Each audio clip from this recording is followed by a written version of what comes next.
Going back to waitressing where you belong. That is what Dr. Pierce said to Katie Morrison on a Tuesday morning in March, 3 minutes before a man with her name tattooed on his forearm would arrive on the 4th floor and look right through her like she was invisible. They didn't know what was about to walk through those hospital doors. The fluorescent lights hummed their low electric song as Katie pushed a medication cart down the corridor of St. Michael's, and they didn't know that the quiet nurse with the scarred hands had survived things that would break most people into pieces. Her fingers were steady. Her jaw was set. The trembling wasn't fear. It was restraint. What happened next didn't just silence the room, it changed everything. The morning shift began like all the others. Katie Morrison arrived at St. Michael's Hospital in Norfolk at 6:48 a.m., exactly 12 minutes before the official start time, moving through the employee entrance with the same measured composure she had maintained for 3 years. The parking lot still held the damp smell of overnight rain, and her sneakers squeaked against the tile as she pushed through the double doors into the fluorescent bright hallway. The antiseptic smell hit her immediately, that sharp chemical blend of bleach and something medical, something like copper and cold. She'd never gotten used to it, which meant she'd never stopped noticing it, which meant she'd never stopped remembering. Her locker was in the ICU break room on the 2nd floor, wedged between 2 others that belonged to nurses she didn't speak with much anymore. She opened it slowly, the hinges making a soft metallic creak. Inside, on the metal shelf, sat a small wooden box. She lifted it with both hands, careful as if it were made of glass. Her fingers trembled slightly as she opened the lid, just for 1 second, revealing a folded American flag, crisp and precise in its triangular military fold. The edges were perfect. The stitching was perfect. Everything about it was perfect except for the fact that it wasn't hers. It belonged to the person she couldn't save before she saved the colonel. She closed the box without making a sound and placed it on the shelf, then closed her locker and turned away from it the way you turn away from a grave. The ICU corridors stretched out in familiar geometry. Katie had walked these halls so many times that her feet knew the exact number of steps between the nurse's station and the supply closet, 47. Between her assigned pods and the medication dispensary, 31. She moved with the kind of fluid precision that came from having done this before, not as a nurse, but as something else entirely. Her hands knew where to go. Her body remembered the weight of responsibility, the way oxygen climbs with each intervention, the geometry of life and death measured in milliliters and milliseconds. At the main desk, she checked her assignment board. Room 308 was down on 3, the step-down unit where patients recovered from acute crisis into something approaching normal. The name caught her eye before she understood why. James Hartwell. Colonel James Hartwell, admitted for preoperative assessment, routine examination, nothing urgent marked on the intake sheet. Her hand hesitated above the clipboard. Something moved in her chest, some old muscle memory that had no name. She wrote nothing down. She merely stared at the name for 3 seconds, then moved on to gather her shift supplies with the same mechanical precision. The day moved forward. Katie worked the medication line in the ICU, checking charts and verifying doses with a second nurse, speaking only when necessary. Confirmed. Correct dose. Moving to pod 4. Her voice had a particular quality to it, flat, measured, professional. The kind of voice that said nothing about the person speaking it.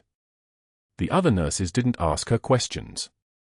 After 3 years, they'd learned that Katie Morrison was competent and quiet, and there was no particular advantage to friendship with someone who didn't seem to want it. Around 9:15 a.m., Katie stepped away from her station to check on a post-operative patient who'd been extubated the night before. She pushed the call button for the elevator, and while waiting, noticed a gurney being wheeled past the ICU glass doors by 2 transport technicians. A man lay on it, older, military-bearing even in repose, his right arm outside the blanket. Katie saw the tattoo before she processed what it meant. Morrison. Block letters. The kind of tattoo that meant something specific, something like a call sign, something like a memory marked in permanent ink on skin. The man's eyes were open. He stared at the ceiling tiles, thinking whatever men think when they're being wheeled toward a routine exam that would lead to surgery and recovery and a life that didn't include helicopters or Hindu Kush valleys or the woman who'd carried him 8 miles through hostile territory with his blood soaking through both their uniforms. His eyes did not find hers. If he'd looked, he would have seen a nurse in pale blue scrubs with a ponytail and a face that showed nothing. He would have seen competence and professionalism and the 1,000 small details that made up a hospital worker. He would not have seen Captain Katie Morrison. He would not have seen Angel 6. The elevator doors opened. Katie stepped inside and pressed the button for 3, riding down in silence beneath the ambient hum of machinery. When the doors opened again, she moved into the hallway of the step-down unit with her medication cart, and she did not allow herself to think about the man in room 308, even though she knew exactly which room it was, even though she could count the doors as she passed them. 1, 2, 3, 4, 5. The doors were closed. The hallways were quiet. She kept moving. At 9:57 a.m., the first crisis began, though not the kind involving oxygen or blood loss. Dr. Robert Pierce arrived for grand rounds wearing a charcoal suit that cost more than Katie earned in a week, his shoes polished to a mirror shine, his expression already carrying the particular contempt he reserved for the nurses who worked beneath him. He moved through the ICU like a man who owned it, with the same casual authority that comes from never being questioned, never being challenged, never considering the possibility that anyone in his proximity might actually know something he didn't. Grand rounds was the ritual where physicians walked through patient cases, discussing treatment plans and outcomes with the attending physicians and medical residents. It was where knowledge was demonstrated and hierarchies were reinforced and junior doctors learned what it meant to be correct in a room full of people who could destroy your career with 3 words whispered to the right administrator. Katie was used to grand rounds. She'd witnessed them 274 times in 3 years. This one began at 10:03 a.m. in the ICU conference room. 8 residents and 4 attending physicians sat around a long table, and Dr. Pierce sat at the head like a man seated at the Last Supper. He was explaining a case, a routine sepsis protocol, nothing remarkable, when he turned toward Katie, who was standing by the door because that's where nurses stood during grand rounds. Not in seats. Not at the table. By the door. You see, Dr. Pierce said, his voice carrying that particular tone of pedagogical cruelty, this patient required a conventional treatment plan. Not some unconventional methods that certain staff members prefer. He smiled. The resident smiled with him, because that's what they did. Some people, he continued, believe that personal intuition overrides evidence-based medicine. That is precisely the kind of thinking that gets people killed. Katie did not move. Did not blink. Did not acknowledge that he was speaking about her. Her hands remained at her sides. Her breathing remained steady. A muscle did not twitch in her jaw, though her teeth were clenched so tightly she could taste metal. In fact, Dr. Pierce said, still smiling, I would be very interested to know what our unconventional-minded staff thinks about this case. Katie, do you have input? He pronounced her name like it was a question, like it was the beginning of an accusation. The patient responded well to the protocol, Katie said. Her voice was steady. Flat. Infection markers dropped significantly. Responded well, or would have responded well regardless of actual competent treatment. Dr. Pierce turned back to the residents. This is what happens when we allow people without proper credentials to influence medical decisions. The residents took notes. The attending physician said nothing. Katie's composure remained intact. This was stage 1 of the ritual, the social attack, the quiet indignity heaped upon her 3 days a week for 36 months. She had learned in another life how to endure it. How to stand still. How to let words slide off skin like rain on a windshield. When the residents finally left the ICU and Dr. Pierce moved on to terrorize someone else, Katie did not retreat. She returned to her station and checked the medication dispensary logs, verifying that every dose had been properly documented. 8 medications. 12 patients. Everything correct. Everything verified. Everything according to protocol. The real attack came at noon, In the break room. Katie had spent the first half of her shift managing a patient with early septic shock, the kind of case that required constant vigilance and the kind of intuition that came from having seen sepsis destroy people before. She'd been correct about the antibiotic timing. She'd been correct about the fluid bolus. She'd been correct in 17 small ways that had nothing to do with credentials and everything to do with pattern recognition learned in places that didn't exist in her official records. By noon, she needed coffee. By noon, she needed 30 seconds of silence. The break room was empty except for the hum of the refrigerator and the sound of rain beginning against the window. She opened her lunch container, a sandwich she'd made that morning, precisely portioned and prepared, and was raising it toward her mouth when Dr. Pierce appeared in the doorway like a character in a very specific kind of nightmare. "Taking a break?" he asked. His voice had a particular sharp edge to it. "Resting between sessions of practicing medicine without a license?" Katie lowered her sandwich. She did not turn to face him. She did not change her expression. "You know," Dr. Pierce continued, moving into the break room with the casual confidence of a man who'd never been asked to leave a space in his entire life, "I've been thinking about your future here at St. Michael's. Or rather, your lack of one. You know, in a year or two, you might consider moving on. Perhaps back to waitressing? That's where you belonged before, wasn't it? You'd be much happier there. Just you and the tables and the people who don't expect you to understand complex medical concepts." Katie turned to face him. Her jaw was set. Her eyes were level. She said nothing. "While you're considering that," Dr. Pierce continued, "I happen to notice that the medication order for room 301 is incorrect. You might want to verify that before someone gets hurt." Katie walked past him without responding. She moved to the computer terminal at the nurse's station and pulled up the medication order for room 301. She scanned it quickly. There. Second line.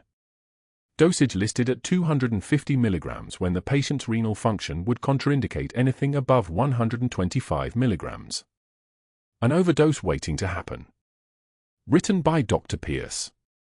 Initiated 47 minutes ago.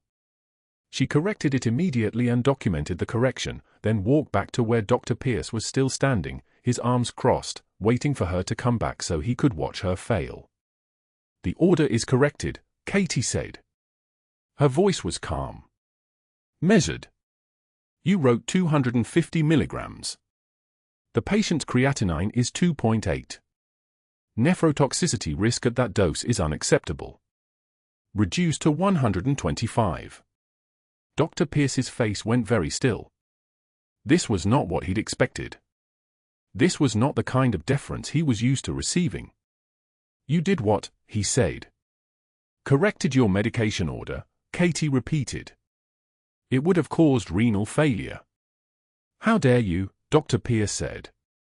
His voice was low now, dangerous. "You questioned my clinical judgment?" In front of, he looked around. Several nurses were watching. "That is completely unacceptable. I'm calling security. I want you removed from this unit immediately for insubordination." Katie did not move. Did not flinch. Did not give him the satisfaction of seeing her rattled or frightened or anything other than what she was, a person who'd been ordered to vanish once before and had survived it. A person who'd learned that survival meant staying quiet. Staying invisible. Staying alive while people around you didn't. "I hope you never need someone like me when it matters," she said. The words were quiet enough that only Dr. Pierce could hear them clearly. "I really hope that." She walked away from him before he could respond. She did not go back to the break room to finish her sandwich.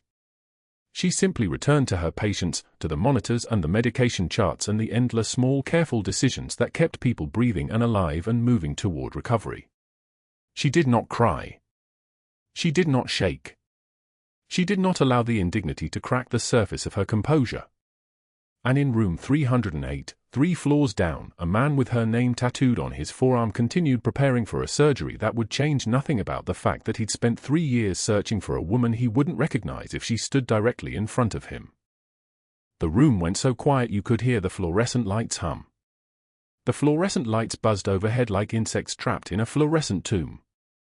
2 in the morning. The staff lounge was empty except for Katie, who sat in the corner with a cup of cold coffee and her phone glowing in the darkness. The vending machine hummed its mechanical lullaby behind her, the sound of a hospital that never actually slept. She scrolled through the news article for the 100th time, though she'd memorized every word 3 years ago. Air Force Colonel launches private search for combat medic. The photograph showed a man in dress blues, jaw set like a granite monument, eyes the color of weathered steel. Colonel James Hartwell. 45, retired from active duty.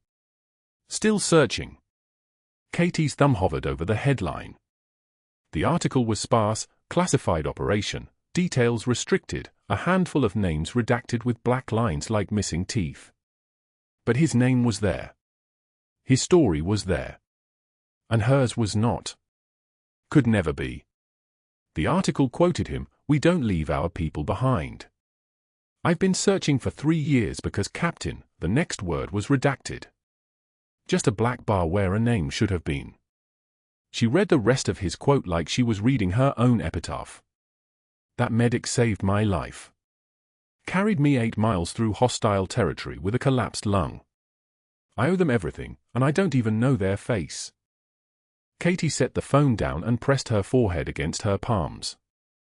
The break room smelled like stale coffee and the ghost of 1,000 sleepless shifts. Outside, Norfolk was asleep. In room 308, 3 floors down, Colonel Hartwell was asleep. In her locker, locked inside a cardboard box wrapped in a plastic bag, the folded flag of Lieutenant Marcus Chen was waiting. She looked at the photograph again. His eyes. She remembered those eyes, except they'd been wider then, shocked with morphine and pain, staring up at her face while she moved him through the pass with her hands cupped under his body armor, her shoulders screaming, her breath coming in gasps that weren't entirely from exertion. 3 miles left. 2. 1. And then the radio, "Angel 6, we've got you. We've got you." She'd almost believed it. But that was 3 years ago. That was Captain Katie Morrison, who'd been officially erased, whose service record had been sealed in a grey folder at the Pentagon, whose name had been redacted from every after-action report because Operation Red Wing had gone sideways in ways that required silence. That was a different woman. This woman was just a nurse. And he would never know. Katie's eyes burned. One tear escaped, sliding down her cheek like a confession. She caught it with the back of her hand before it could fall further, before it could become evidence of what she was feeling. Don't do this. Composure. She stood, her hand still pressed to her cheek. "I hope you never need someone like me when it matters," she whispered to the empty room, to the article, to the photograph of a man who'd been looking for her and had been looking right through her every time she walked past his door. Then she wiped her hand on her scrubs and went back to work. The rest of her shift passed in the careful choreography of vital signs and medication schedules, of charts opened and closed, of conversations with other nurses that stayed shallow enough not to drown in. Jensen was still assigned to Hartwell's room. That was Pierce's work, removing her, containing her, making sure she had no access to the one patient whose presence in this hospital meant anything. It was elegant cruelty. It was professional. It was exactly what she would have done if she were hunting someone. At 6 in the morning, when the first light started bleeding grey into the parking garage, Katie sat in her Honda Civic, 10 years old, reliable, invisible, and reached into her bag. The wooden box was smaller than it should have been for what it held. Her hands didn't shake as she lifted the lid. The flag was folded in the ceremonial triangle, the corners precise, the fabric a deep blue-black. She'd folded it herself. She'd kept it herself. She'd carried it for 3 years in her car, in her apartment, in her body like shrapnel that never quite worked its way out. 16 miles, she whispered to the flag. You weighed more with each step. Lieutenant Marcus Chen. 24 years old. From Sacramento. His sister had been looking for him too, though the government called it something different. They called it debris collection. They called it recovery operations. They called it a lot of things that weren't. My brother isn't coming home. Katie traced the fold of the flag with one finger. The fabric was rough under her skin, worn from being held. She'd promised Marcus she'd get them both out. She'd kept half of that promise. She'd spent 3 years being the other half, the silence, the witness, the one who remembered what wasn't allowed to be remembered. And now she was serving the man who'd carried instead of being carried, and he looked through her like she was a part of the hospital furniture. Necessary. Invisible. Just another nurse. She closed the box and returned it to her bag. Her shift was over. She had 12 hours before she came back, and in those 12 hours she would sleep and eat and exist as a normal person, which was the most dangerous thing she'd ever been asked to do. It was easier to carry a man 8 miles through active fire. That was muscle memory.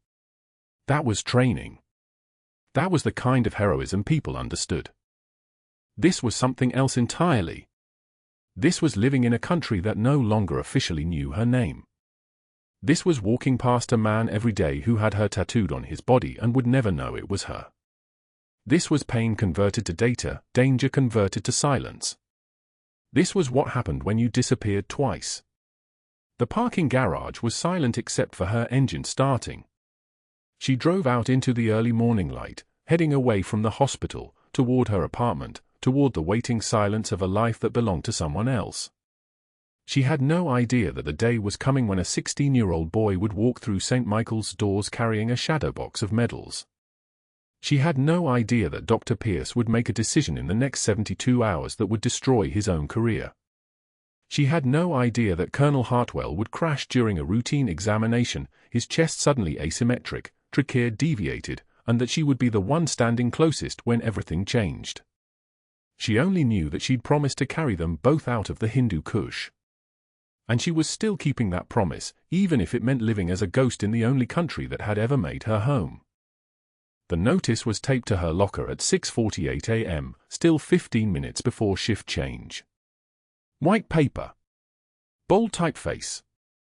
Mandatory performance review, Friday 2:24 p.m., Conference Room B, Administrator Chen's signature at the bottom, precise and clinical.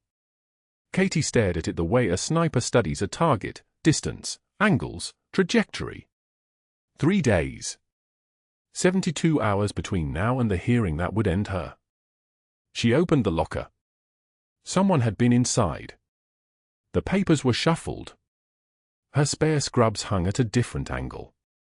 The small showbox containing her fallen teammates' folded flag sat on the upper shelf, positioned 3 inches from the left wall instead of the center where she always left it. Just enough to tell her that someone had lifted it, opened it, looked inside.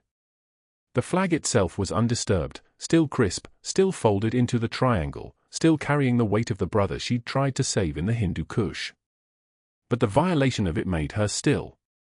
Made her breathe differently. Credential verification is standard procedure, Morrison. His voice arrived before his shadow did, a hand's width too close for professional distance. Dr. Pierce, already in his white coat at 6:52 a.m., smelling of expensive cologne and something darker underneath, the chemical reek of someone who'd showered but couldn't wash clean what he actually was. Assuming your nursing degree is legitimate. She turned to face him. Her movements were fluid, controlled. No anger in her posture. No shock. Just a nurse turning to speak with a physician. You've seen my credentials, Dr. Pierce. They cleared hospital HR 3 years ago. Things get missed. He handed her a stack of paper, 6 write-ups, each dated within the past 2 weeks. Each signed by him. His handwriting was aggressive, the kind of scrawl that wanted to dominate the page. For instance, I noticed some irregularities in your employment history. Gaps. Missing references. Makes one wonder what you're hiding. Katie scanned the reports without reading them line by line. She didn't need to. She could see the pattern, protocol violation on the 14th, scope of practice concern on the 19th, documentation error on the 22nd. All minor. All technically defensible. All carefully chosen to paint a picture of incompetence rather than a single catastrophic failure. This was the work of someone who'd learned how to build a case methodically, the way a prosecutor assembles evidence. This was strategic. "I document everything," Pierce continued, his voice smooth as a prosecutor's closing statement. "By Friday, I'll have enough to recommend termination. Unless you'd like to resign now. Save yourself the embarrassment." Katie took one measured breath. She'd breathed through worse, through screaming helicopters and the weight of a bleeding soldier, and the moment she understood that she couldn't save him no matter how hard her hands tried. This was just oxygen. Just air moving through her lungs. "I'll see you Friday, Dr. Pierce." He smiled without warmth and walked away, his footsteps receding down the corridor with the confidence of someone who'd already won. She heard him greet another resident at the nurse's station, his voice shifting to the practiced warmth he reserved for anyone who might matter. The mask dropped and reassembled in the same breath. That was the thing about Pierce, he was competent at being a villain. Not loud. Not crude. Just methodical. Just lethal. That afternoon, Katie pulled Colonel Hartwell's chart at the nurse's station. His routine examination was scheduled for the following morning, a simple post-op follow-up before discharge. Standard protocol. 30 minutes with an attending nurse present, vital signs checked, surgical site assessed, discharge papers signed. Then he would leave St. Michael's and return to base, and she would return to her locker and her ghost of a life, and nothing would change. Dr. Pierce approached the chart while she was still reviewing it. He made a notation in the margins, quick, deliberate, then looked at her and smirked. He didn't say anything. He didn't need to. She waited until he was gone, then checked what he'd written. Hartwell reassigned to private surgical suite for examination. Dr. Pierce, attending. No nursing staff required. Her combat instincts flared like a warning system. Something was wrong. Everything was wrong.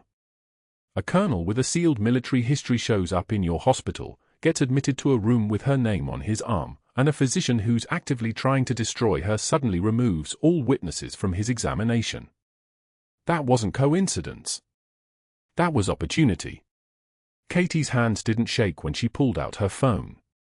Her voice didn't crack when she dialed. Control was the only weapon she had left. "I need you to do something for me," she said when Ryan answered. 16 years old, in school, somewhere between oblivious and understanding that his mother lived differently than other people's mothers lived.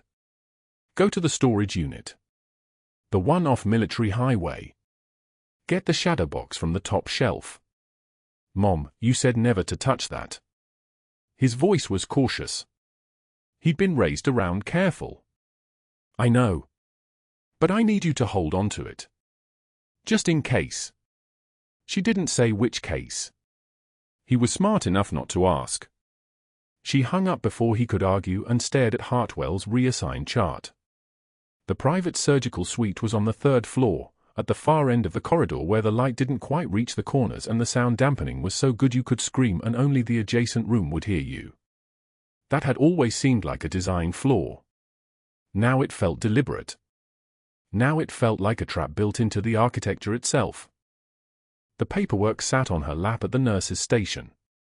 The 6 incident reports. The termination recommendation waiting in limbo. The notice taped to her locker counting down the hours until Friday. She couldn't defend herself with the truth, couldn't tell them that her employment history had gaps because Captain Katie Morrison's service record was sealed, that her references were missing because Operation Red Wing had been classified so deeply that even the military had officially denied it existed, that her nursing degree was real but registered under a name she'd buried 3 years ago when she'd been ordered to vanish and become nobody. Revealing any of that would compromise the operation, would blow back on the Pentagon, would confirm that the Air Force had sent a combat medic into a classified territory and then erased her existence when the mission went sideways and became a liability. National security. Those were the words the general had used when he'd handed her a new social security number and a new identity and a job at a hospital where nobody would ever look for her. She couldn't use that defense. So she would sit in that conference room on Friday and listen to Dr. Pierce's meticulous case, and she would fail to defend herself because the only truth that mattered was classified, and classified meant silent, and silent meant dead. Unless something changed. Unless something broke the way he'd constructed this. Unless something happened that made the truth matter more than the secrecy. She looked up from the paperwork. A monitor in the ICU was beeping rapidly, not a critical alarm, just a standard notification that something needed attention. Normal hospital sounds. Routine. The kind of background noise that became invisible after a few weeks. She'd learned to listen for the exceptions, the monitor that beat differently, the doctor who spoke quietly, the patient who stopped fighting and started fading. Those were the sounds that meant something was changing.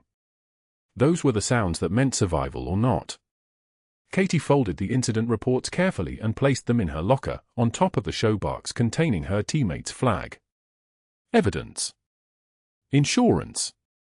The only paper trail that proved anything, that Dr. Pierce was terrified of something, that he was working methodically to eliminate her, that he'd moved her patient into an unsupervised location. That last one was what actually mattered. The private surgical suite. No witnesses.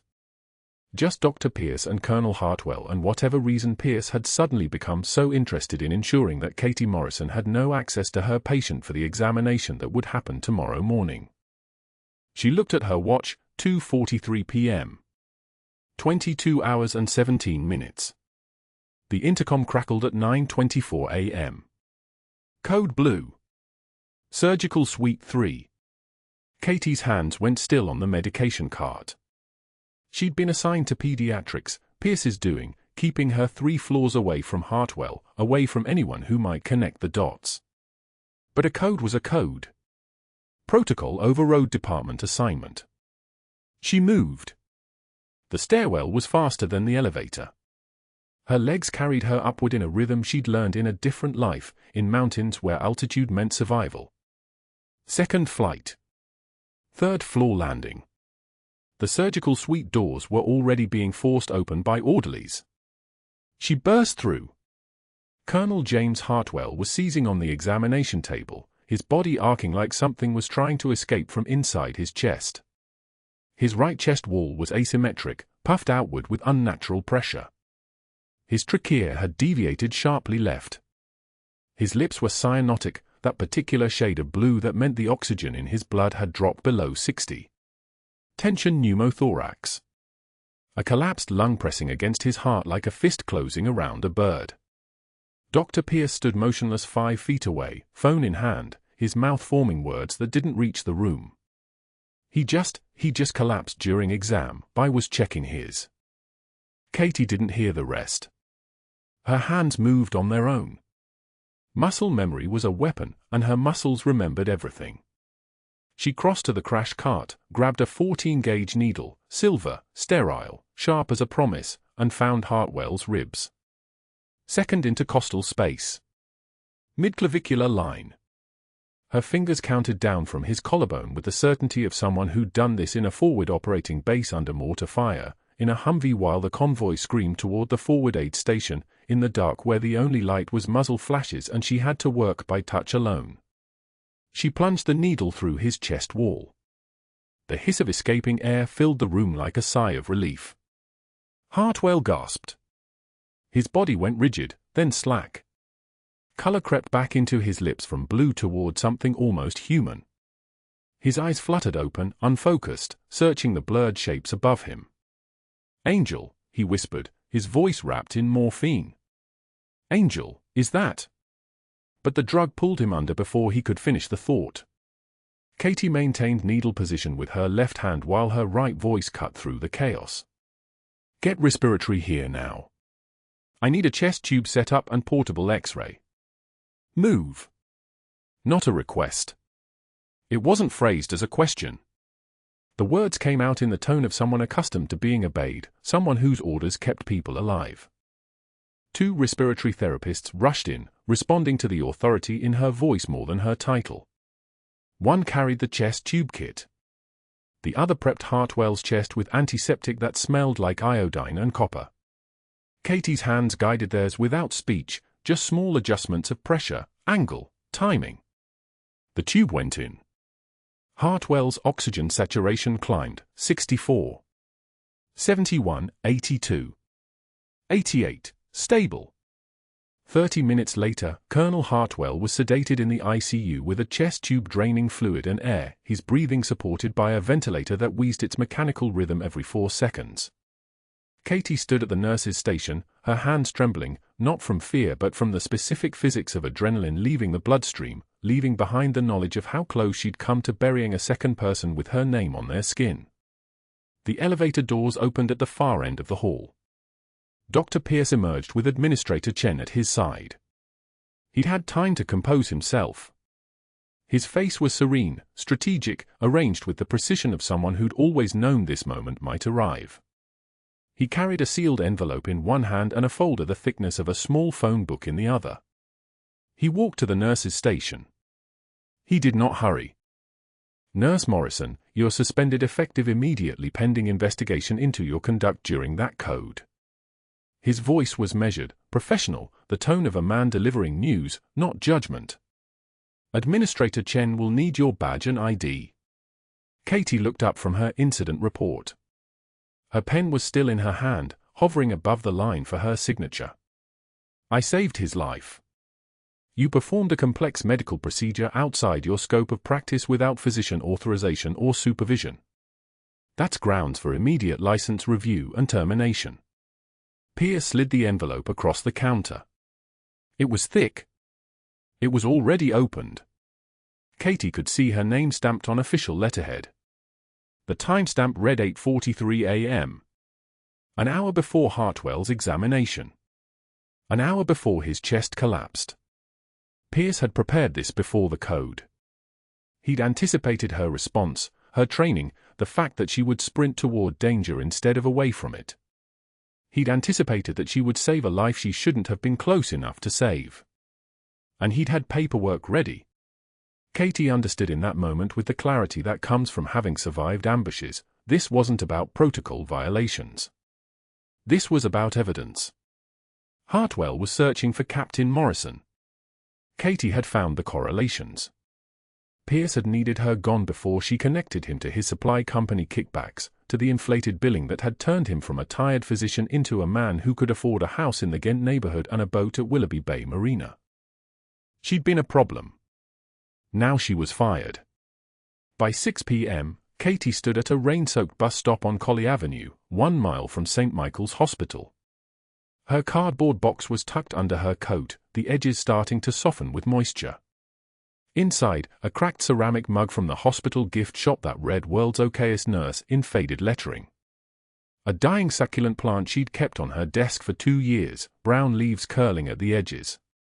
And a framed photograph of Lieutenant Marcus Chen in Air Force dress blues, his dark eyes serious, his jaw set the way it always was when he was about to say something important. The photograph was water-stained from tears she'd shed when she thought no one was watching. Rain hammered the bus shelter's plastic roof like applause for a performance nobody wanted to give. A silver sedan pulled up to the corner. The window rolled down. A man in a black suit gestured at her with 2 fingers. Katie didn't move. "You waiting for that bus, or you getting in this car?" She'd seen federal agents before. They had a particular way of dressing, a particular way of standing, a particular certainty that they'd won every negotiation before it started. This one smelled like gun oil and coffee from a car thermos. "My son has the shadow box," he said quietly. "The one you asked him to retrieve this morning." Administrator Chen received a delivery confirmation at 10:15 a.m. Dr. Pierce accessed that footage 14 minutes later. "There are security cameras throughout this hospital." The agent paused. "Your board hearing is tomorrow morning at 9. You might want to have witnesses ready." Katie got in the car. Her phone buzzed 3 times during the drive, Ryan calling, his voice tight, "Mom, where are you?" They moved up the hearing. "I found the shadow box." "These medals, Mom, why didn't you tell me? Why didn't you ever tell me?" She didn't answer. She was thinking about disappearing twice, once by order, once by choice, and wondering if there was a limit to how many times one person could vanish before they stopped existing entirely. The rain continued through the night, relentless and indifferent, the kind of rain that falls on secrets and doesn't care what it drowns. The hospital board conference room smelled like burnt coffee and regret. Mahogany table. 7 administrators in pressed suits. Katie Morrison stood at the far end, hands at her sides, still in scrubs from the night shift. Rain hammered the windows behind her like accusations. Administrator Chen had just finished reading the termination letter, scope violation, reckless endangerment, immediate severance, when the conference room doors exploded open. Ryan Morrison burst through like a breaching charge.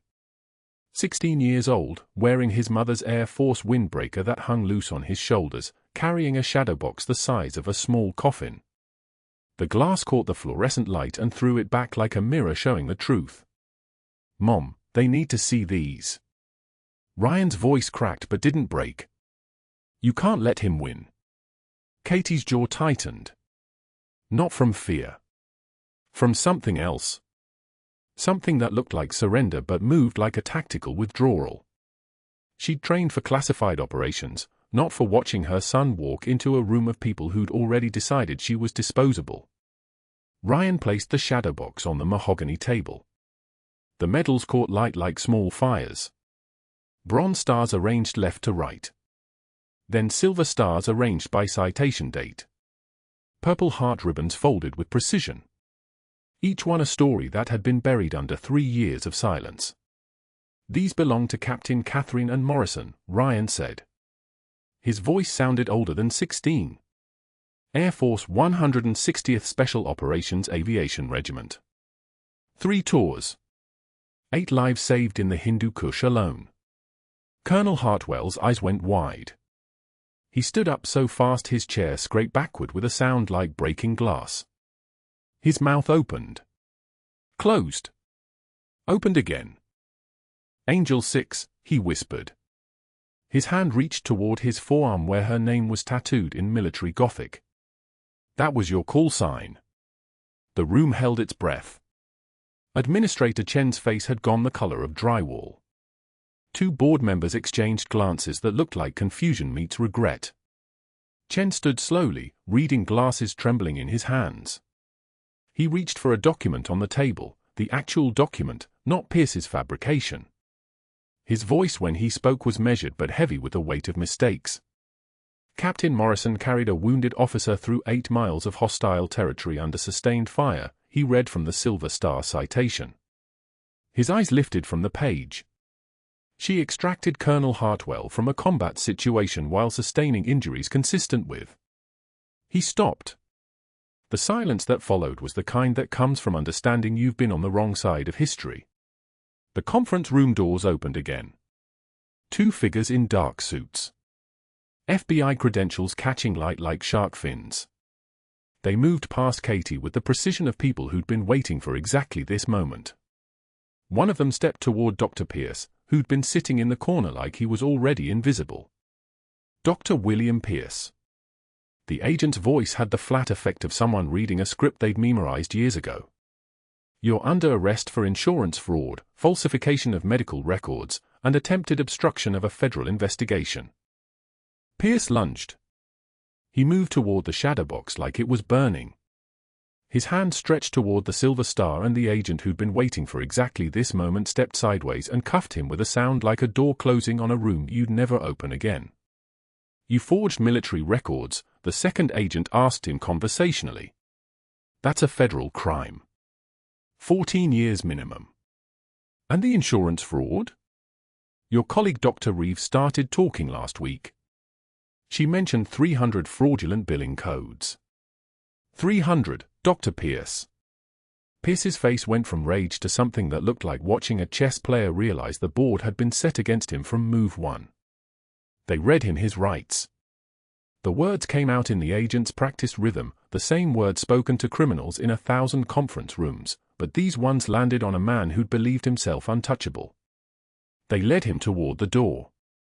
Pierce's eyes found Katie one last time. That moment of recognition, when a predator understands the prey had claws all along, lasted exactly 2 seconds. The doors closed behind him. And that was the last time anyone at St. Michael's Hospital saw Dr. William Pierce as anything other than a cautionary tale. A voice came from the hallway. Not loud. Commanding. The kind of voice that had controlled helicopter gunships and made decisions that moved satellites. A two-star general in dress blues entered the conference room. His name tape read Stevens. His uniform carried ribbons Katie recognized from classified operations she wasn't supposed to acknowledge. General Stevens walked straight to Katie Morrison and saluted. Not the casual salute of a superior officer. A full salute. Hand to brow. Held. The kind of salute you give to someone who'd done something that couldn't be undone. Captain Morrison, Stevens said. Operation Red Wing thanks you for your continued discretion. The words landed like detonation charges. In that room full of administrators and lawyers and people who'd spent 3 years believing Katie was just a nurse, those words rewrote everything. Discretion. The code word for classified. The code word for secrets that belong to the Pentagon. Stevens turned to the board. His eyes had the color of an overcast sky. Cold. Clear. Done with explanations. Captain Morrison was sealed by presidential directive, he said. Her service record, her operational history, her very existence in the field, classified at the highest level. She chose to leave that life for civilian work. You employed her. You treated her like she was disposable. And when a corrupt doctor threatened her career, you chose to believe him. Stevens paused. Let that sink in like a fist. That ends now. Administrator Chen's face had aged 5 years in 5 minutes. Captain Morrison's position is reinstated with back pay, full benefits, and an apology from every member of this board, Stevens continued. And Dr. Pierce's license is being revoked pending criminal charges. That paperwork is already filed with the state medical board. Katie hadn't moved. Her composure held like a fortification. But something had shifted in her eyes. Not relief. Something sharper. Something that looked like the moment a soldier realizes the battlefield has finally recognized what she'd always known about herself. Hartwell was still standing. Still staring at Katie like she was a ghost made solid. He opened his mouth. Closed it. Tried again. You left something behind, he said finally. His voice cracked on the second word. In the Hindu Kush. I've been carrying it for 3 years. Looking for you. Looking for Morrison. He gestured to one of the captains who'd entered with Stevens. The captain brought forward a small military case. Sealed. Official. Hartwell opened it with hands that weren't quite steady. Inside was a flag. Not just any flag. A folded American flag, military precision, the kind that comes home in the arms of soldiers who understand what they're carrying. Hartwell lifted it like it was made of light. Lieutenant Marcus Chen, Hartwell said quietly. Each word a stone dropped into still water. You were carrying his flag when you pulled me out. When I went into cardiac arrest in that valley, you were screaming his name. You were trying to bring us both home. Katie looked at the flag. Her composure cracked, not into tears, but into something deeper. Recognition. 3 years of carrying guilt for one man she couldn't save, and here was the proof that she'd saved another. I found the flag after medevac, Hartwell continued. It was in the dust where you'd fallen. I kept it. I spent 3 years trying to track down Morrison. Because I heard you screaming. I heard you promise him it mattered. Ryan moved to his mother's side. Put an arm around her shoulders. Katie took the flag from Hartwell's hands. The fabric was soft from 3 years of handling. The folds were creased permanent from being held close. You saved me twice, Captain, Hartwell said. Once in the mountains. Once when that bastard tried to finish what the Taliban couldn't. Katie held the flag against her chest. For the first time that day, her voice emerged, not the deferential voice of the nurse no one noticed, but the voice of someone who'd commanded operations that saved lives. Low. Steady. Absolute. Lieutenant Chen was my responsibility. I promised to bring everyone home. She looked at Hartwell. I brought you. That's what matters. General Stevens placed a hand on her shoulder. You've served long enough, Captain. Your record is being unsealed as of today. Full rank restoration. The option to return to active duty is yours if you want it. Katie looked at Ryan. At the shadow box on the mahogany table. At the flag in her hands that had traveled 3 years through the hands of a man searching for ghosts. I have a son who needs his mother, she said quietly. I've served enough. Stevens nodded with the understanding of someone who'd made the same choice once and lived with it ever since. Then you're released with honor. Full benefits. Thank you, Captain. The rain outside had stopped. The silence that followed was different from before. Not the silence of people caught in wrongdoing, but the silence that comes when a room realizes it's been holding something sacred without knowing it. Katie Morrison walked toward the chapel with Colonel Hartwell beside her. The shadow box stayed on the mahogany table, visible to everyone. A reminder that heroes don't always look like what you expect.